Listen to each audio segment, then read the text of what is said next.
Eu queria pedir à Andreia que explicasse aos nossos espectadores o que é isto do recibo verde, porque nem todas as pessoas estão familiarizadas, há pessoas que estão reformadas e que nunca usaram um recibo verde na vida. O que é isto que tanto falam, os recibos verdes, que tanta gente anda neste momento a queixar-se, e com razão, dos recibos verdes? O que é um recibo verde, Andreia? Muito bem, o recibo verde é um termo que nós usamos, no fundo, para descrever alguém que trabalha de forma independente. E esta banalização do uso do recibo verde para trabalho dependente, trabalho hierarquizado, trabalho com chefia, é aí que reside a perversão do recibo verde, porque o recibo verde é a designação que nós usamos para a forma de trabalho independente. Então, a parte perversa já lá vamos. Se fôssemos para a parte honesta da questão. Então, uma pessoa com recibos verdes, quais são as suas obrigações e os seus direitos, vamos dizer assim? Muito bem, com um recibo verde, cada pessoa, trabalhando sobre essas regras, tem que interiorizar que é como se fosse um empresário em nome individual. É um trabalhador independente, tem obrigações perante a Segurança Social diretamente, portanto, não tem uma entidade que medeia a relação com a Segurança Social e com as finanças e trata de todos os reportes a essas entidades. Não, tem que, da sua própria iniciativa, todos os meses, regularizar os seus impostos com as finanças, as suas contribuições com a Segurança Social.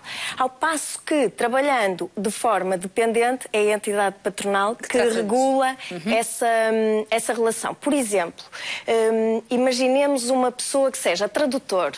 Se essa pessoa trabalhar num escritório com posto de trabalho, com o computador que é da empresa, tem que obedecer a uma planilha que lhe é imposta. Se calhar até a um horário. A um horário, a formas de trabalho e procedimentos impostos pela sua chefia e que são absorvidos necessariamente por toda a equipa. Se essa pessoa trabalhar a recibos verdes, está a fazê-lo de forma irregular, perversa. Se a pessoa, pelo contrário, até quer trabalhar de forma independente nos seus horários, ao seu ritmo, em sua casa ou num escritório que é seu, e divulga autonomamente o trabalho que faz a várias entidades e faz de forma empreendedora esse trabalho a várias empresas, a várias pessoas, sem uma hierarquia, compromete só em cumprir aquilo que consta do contrato em termos de prazos de entrega, qualidade do trabalho. Tem que entregar este livro, a tradução deste livro até à data X. E, portanto, faça ou de noite, do dia, sentado, deitado, com um computador ou à mão, naquele dia tem que estar entregue. E é assim que poderá... E assim, é um verdadeiro recibo verde.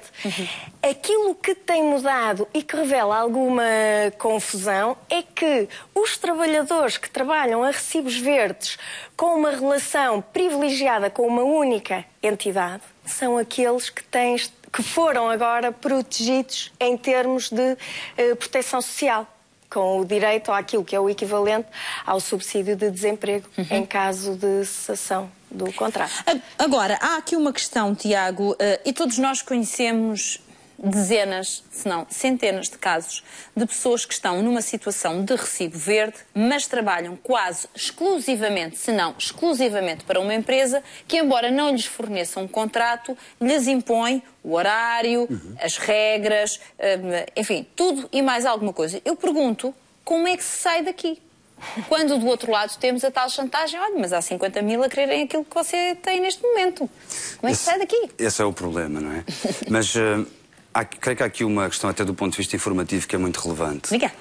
O que mais importa para sabermos se estamos perante uma situação que deve determinar um contrato de trabalho, ou seja, uma relação laboral e não um trabalho dependente, é a situação material em que esse trabalho se desenvolve. Para ser mais simples, quando nós temos horário que temos que cumprir, uma subordinação hierárquica, quando temos que utilizar para realizar o nosso trabalho as instalações da empresa e os meios da empresa, então com um conjunto de condições que, aliás, estão definidas no Código do Trabalho, no artigo 12º, até para informação, o artigo 12º do Código do Trabalho define essas condições, então aí estamos perante uma situação em que, se estamos a trabalhar mediante um recibo verde, é o que nós vulgarmente chamamos um falso recibo verde. Deveria existir uma relação laboral reconhecida através de um contrato de trabalho e não existe. E, portanto, essa é a situação que, obviamente, se tendo generalizado, porque ninguém acredita que em Portugal exista cerca de 1 milhão de pessoas que trabalham de forma independente, seria cerca de 1/5 do conjunto digamos assim, da força de trabalho, dos ativos que estão a trabalhar neste momento. É evidente que há aqui uma situação que tem que ser resolvida. Ao longo dos últimos anos, esta situação agravou-se e, sobretudo, tornou-se bastante mais visível. E isso deveu-se a muitas situações, ao agravar da situação social, à grande pressão do desemprego, ao trabalho que eu penso que também temos feito de denúncia sistemática e de informação sobre esta questão.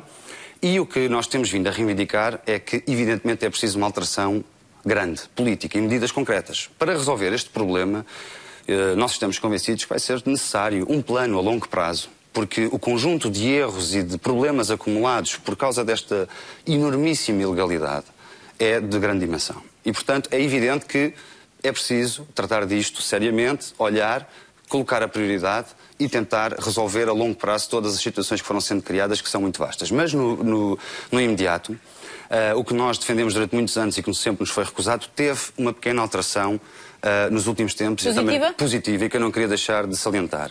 Qual é? Através de uma iniciativa legislativa de cidadãos que promovemos em conjunto com outras entidades, com outros grupos de cidadãos, foi possível uma primeira mudança naquilo que é mais fundamental, que é de que seja mais fácil reconhecer que existe uma relação laboral numa situação de falso recibo verde. Ou seja, o trabalhador que está numa situação de falsos recibos verdes, como é que ele sai daquela situação? Por um lado, e beneficiando isso, como é que nós damos um sinal bastante claro aos empregadores de que ir por essa via é mais arriscado? Ora, o que nós sempre defendemos é que, para sairmos de uma situação desse tipo, nós não podemos colocar do lado do trabalhador a iniciativa de colocar essa situação em tribunal. Perante o patrão, não é? É evidente, está na situação mais frágil. O falso recibo verde é basicamente a situação mais desfavorável possível, porque não há proteção em nenhuma circunstância, os ritmos e as formas de trabalho não estão reguladas, a proteção perante um despedimento abusivo não está presente, e só pode ser reconhecida mais tarde, e portanto aquilo que nós conseguimos convencer finalmente, depois de nos terem negado durante tantos anos, através dessa força mobilizadora que foi essa iniciativa legislativa de cidadãos, foi um primeiro sinal que foi muito importante, e portanto agora é mais simples através da Autoridade para as Condições de Trabalho, que é a entidade administrativa do Estado que tem por dever fiscalizar. Reconhecer que aquela pessoa trabalhava num regime de falso recibo. Exatamente, e portanto, isso já existia, mas até a setembro de 2013, quando entrou em vigor a nova lei, o que é que acontecia? Essa entidade deslocava-se a um local de trabalho, reconhecia, verificava que existiam indícios mais do que fortes de que estávamos perante uma situação de falso recibo verde, fazia um relatório dizendo que isso era assim e, no máximo, aconselhava o trabalhador a ir a tribunal para tentar fazer esse reconhecimento. Evidentemente isso não era possível. E portanto o que nós sempre defendemos, e agora está mais ou menos previsto, é que seja essa autoridade para as condições de trabalho que tenha um poder logo no local de, digamos assim, determinar que a entidade empregadora tenha pelo menos uma possibilidade de realizar logo esse contrato de trabalho, ou não se conformando, independente da vontade das partes. Perdão. Ou seja, mesmo que o trabalhador não queira aderir e não tenha a iniciativa, o processo segue para tribunal. Claro que está a ter problemas, claro que não é fácil porque é uma quebra numa rotina de ilegalidade, mas, em todo o caso, os primeiros números em cerca de um ano de implementação da lei é uma gota num oceano, mas é um princípio. Houve cerca de 1000 situações que foram regularizadas, são as estatísticas que existem. Sim, mas é preciso começar por algum lado, não é? É preciso começar por algum lado, mas é preciso fazer muito mais e nós também dependemos disso. Isso eu imagino, quer dizer, imagino não, tenho ideia que sim. Agora estava aqui a ouvir o Tiago e a pensar no seguinte, Andreia. É que isto é perverso ao ponto de, se nós pensarmos no Estado, o Estado é o maior empregador de pessoas a funcionarem com recibos verdes. Falsos recibos verdes. Na verdade, é que... mas também temos que ser... Bem, moralmente é o mais inaceitável, mas também o Estado é talvez, se fosse uma empresa, seria a maior do país. Mau exemplo. Provavelmente. Sim, mas eu estava aqui a pensar nisto. É completamente imoral, claro. Tantas as pessoas que trabalham para o Estado em regime de falsos recibos verdes. Começa logo pelo próprio incentivo à entidade patronal, seja ela uma instituição pública ou privada, fica muito mais barato contratar com recibo verde do que com contrato de trabalho. Além de que o Tribunal de Trabalho... Porquê é que fica mais barato? Explique lá, Andreia, quem nos está mais barato porquê? TSU, taxa social única, quem é que paga? 23%, não se paga. Se for contrato, paga-se. Se for recibo verde, o patrão não paga. Ainda por cima é uma dívida ao Estado. O trabalhador paga a sua segurança social por escalão e ainda tem que pagar ao fisco as suas retenções na fonte, o seu IVA, contas que vai acertar no fim do ano, portanto, com dinheiro... Ou seja, o patrão liberta-se de uma série de responsabilidades que quem trabalha no regime de recibos verdes tem que contemplar na organização daquilo que recebeu, não é? Imagine, ponha-se no lugar de uma entidade patronal se não for regulamentada. Com o contrato de trabalho tem que pagar ao trabalhador necessariamente os 12 meses do ano, mais subsídio de férias, subsídio de Natal e dar um mês de férias. Portanto, o trabalhador trabalha 11 meses, recebe 14. Trabalhador a recibos verdes diz, em agosto não vem uma semana. Pronto, não recebe uma semana. Não vem um mês. Não recebe um mês, recebe 11 meses no ano. Portanto, o incentivo à entidade patronal que não seja controlada é evidente. Desculpe ser mazinha, se o deixarem ir de férias, porque num falso recibo verde, é verdade ou não, Tiago, o que eu estou a dizer? É completamente verdade, porque todo o conjunto de direitos... Há entidades patronais que exercem o seu poder como se o pudessem dizer assim, mas vai de férias como? Agora é que faz falta. Agora é que faz falta. Todos os direitos que nós estamos habituados a associar ao facto de trabalharmos não estão presentes no recibo verde. E por isso, mesmo quando em algumas situações pontuais parece haver um certo aliciamento, muitas vezes por parte das entidades patronais, se calhar resolvemos isto aqui com o recibo verde, que é uma ilegalidade que nem sequer está à disposição das pessoas poder realizar, mas muitas vezes isso acontece tentando convencer o trabalhador disso. O sinal que é preciso dar para quem possa estar, digamos assim, a ser aliciado nesse sentido, caso o possa fazer, nem sempre é possível, deve ser tentar rejeitar essa opção, porque é sempre pior. Porque nós estamos perante uma situação muito mais grave, não só do ponto de vista dos encargos, com a Segurança Social, com o Fisco e tudo isso que foi dito. Estamos, digamos, afastados do conjunto dos direitos que devemos ter quando trabalhamos e depois estamos muito mais longe de aceder às devidas prestações sociais e ao apoio social que deve decorrer do facto de trabalharmos. É porque quando nós descontamos para a Segurança Social, o que nós estamos a fazer é a contribuir para um sistema que nos deve defender e que deve garantir que nas situações de dificuldade nós somos protegidos. Ora, hoje, para os trabalhadores a recibos verdes, não só o pagamento está cada vez mais desligado do valor real do seu trabalho e, portanto, para as pessoas surge como uma espécie de um encargo desligado dos seus rendimentos, como o acesso, digamos, às prestações sociais que daí devem vir é difícil, restrito e quase sempre de muito baixo valor quando ocorre. E de difícil de exercer, porque todas as situações que se possam imaginar, numa situação de parentalidade, numa situação de doença, tudo isso, embora os regimes tenham evoluído no sentido de prever, em situação muito mais restritiva e muito mais limitada do que, por exemplo, um trabalhador por conta de outrem, a verdade é que mesmo materialmente, mesmo na situação real perante o empregador, é muito mais difícil de realizar esses direitos. Entre eles, por exemplo, o direito a ter férias, que não é um direito que assista a um trabalhador a recibos verdes. As férias são aquilo que está associado ao trabalho dependente. Como é um conceito do contrato de trabalho. Já vamos continuar a conversa com os nossos convidados. Recordo agora os nossos espectadores em relação ao nosso passatempo. Hoje, pertinho das 20 horas e neste momento caminhamos para as 19. Vamos ter a oportunidade de falar consigo e de lhe entregar o prémio do dia, que hoje tem o valor de 10 mil euros.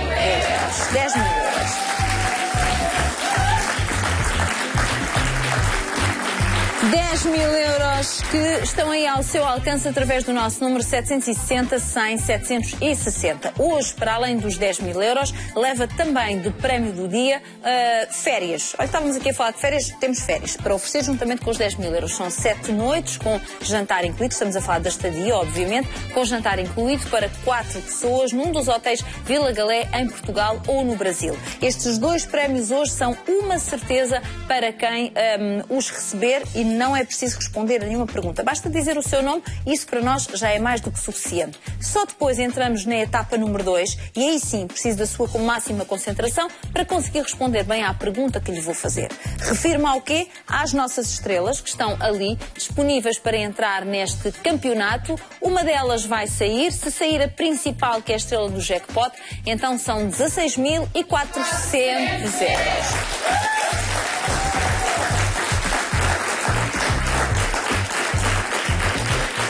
Só tem então de segurar a sua inscrição através do nosso número 760 100 760. Bom, Pegando aqui nas palavras do Tiago, Andreia, estava a tentar fazer as minhas contas de cabeça, mas não cheguei ao resultado, até porque, entanto, essa promoção não pude continuar o meu raciocínio. Se juntarmos tudo aquilo que um trabalhador com recibos verdes tem de pagar, desde a Segurança Social, etc., que percentagem do valor que recebe é que sai diretamente do seu bolso, porque aqui não vai ninguém a pagar, não é? Que sai diretamente do seu bolso. É o mais cruel e injusto para um trabalhador de recibos verdes, é que ele não conseguirá prever no início do ano quanto é que vai. Ao passo que a contrato nós sabemos a percentagem do patrão, a percentagem do trabalhador, subsídio de almoço é isento. Um trabalhador independente não. Não há rendimento que receba, mesmo que acho que é título de subsídio de almoço, que seja isento de tributação. Portanto, a componente de segurança social é uma componente fixa, regulada por escalões, resulta do rendimento que obteve no ano anterior e é uma fatalidade. É fixa e mensal.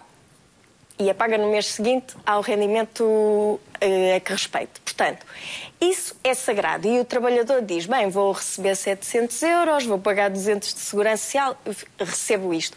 Não. Se o trabalhador, no final do seu ano, acabar por atingir o valor que lhe tira as isenções de IVA ou de retenção na fonte, vai ter que reembolsar, vai ter que declarar o seu IRS e aí sim vai prestar contas finais. Só aí é que vai saber as taxas que vão incidir definitivamente sobre o rendimento anual que teve nesse ano. Ou seja, parece-me a mim, Tiago, e corrija-me se eu estiver errada, que são exatamente os trabalhadores que estão numa situação mais precária os mais penalizados.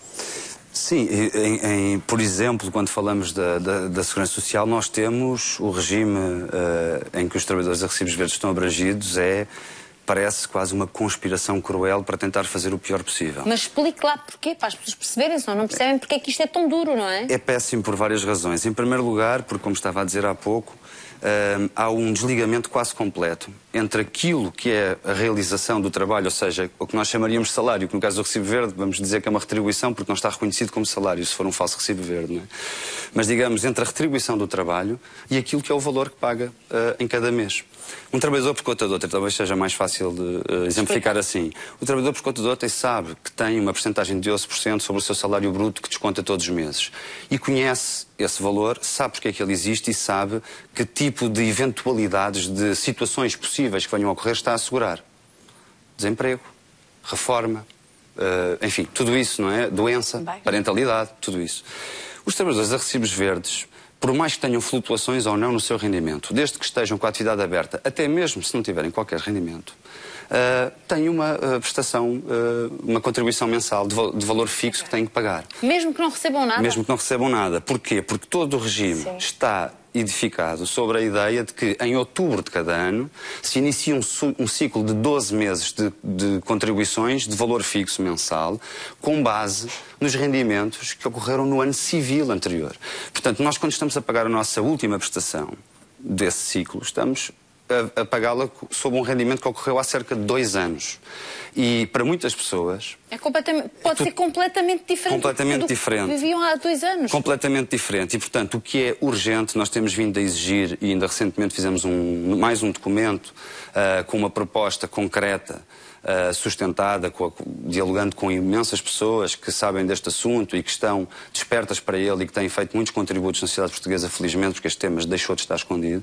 E, portanto, os critérios essenciais, para já é bastante evidente que já não é possível reformar este regime para os trabalhadores independentes. Nós precisamos de um regime novo e que finalmente garanta os critérios essenciais. Os descontos feitos no tempo certo, sobre o rendimento real e não intermediado por escalões que ninguém compreende. Não se imagina ter. Exatamente. E com uma taxa contributiva que seja justa, porque hoje a taxa contributiva é de 29,6% para os trabalhadores a recibos verdes, sobre uma ideia, uma aparente questão que é de estar a assegurar as mesmas eventualidades, as mesmas circunstâncias, não é? As mesmas situações que podem ocorrer, de que praticamente as mesmas de um trabalhador por conta de outra. Mas não é verdade. Além do mais, nem sequer é verdade. Portanto, assume-se duas coisas nesta taxa tão grande, que é este trabalhador é independente e, portanto, é ele que tem que responsabilizar-se por isto e, se lhe acontecer alguma coisa, ele está seguro nestas eventualidades, tal como outros. E, portanto, a taxa fica do tamanho quase equivalente ao do conjunto da taxa dos trabalhadores por conta do outro, né? Que é dividida entre empregador e trabalhador. Mas nada disto é verdade. Portanto, um trabalhador a recibos verdes só tem direito à assistência na doença ao 31º dia. Mais nada. Portanto, pode estar 30 dias doente e não tem direito à assistência. Isto já para não falar das condições que tem com o seu empregador, que pode nem sequer lhe permitir, ou seja, não está sequer seguro suficientemente perante a lei, quanto mais perante o facto concreto em cada situação, de que se reclamar está doente não fica seu... Eu estava agora a ouvir e estava-me a lembrar de uma coisa, Tiago. Uma das coisas que tanto tem dado que falar nos últimos tempos, e aqui últimos tempos eu refiro pelo menos há 2 anos, é a questão das taxas de natalidade que têm vindo a descer. Eu estava a ouvi-lo e estava a pensar assim, quantas mulheres, eu digo isto porque eu conheço algumas, já pensaram ser mães, mas continuam a adiar dia atrás de dia porque estão num regime de falsos recibos verdes e, portanto, elas sabem perfeitamente que, bom, eu se venho para casa, então como é que estou de comer ao meu filho? Depois não me vão pagar e nisto os anos vão passando e depois, quer dizer, é um projeto de vida que não se constrói. Eu digo isto porque se calhar valia a pena pensar na quantidade de jovens que estão no mercado de trabalho que não, e digo porque é preciso que nasçam crianças em Portugal, está bem, mas é preciso que os pais tenham condições para que as crianças nasçam, não é? Perder o lugar na equipa, na empresa. Quantas vezes isso acontece? Uma mulher atreve-se e quando... já não está. Já agora, até mesmo quando estamos com contrato de trabalho, nós sabemos que estas situações existem. Eu sei, já falei desse assunto muitas vezes no programa, mas agora de repente ocorreu-me isto. Quer dizer, claro, há muitas pessoas que adiam o projeto da parentalidade exatamente porque sabem que isso é uma sentença de morte em relação ao seu trabalho. E já agora há uma questão associada a esta, que é, mesmo que formalmente esse direito à assistência na parentalidade está reconhecido no regime desde 2011, no regime dos trabalhadores independentes. Quer dizer, não só é difícil de lhe aceder, como as pessoas muitas vezes quando vêm aceder aos direitos que supostamente estão reconhecidos têm enormes surpresas. Porquê?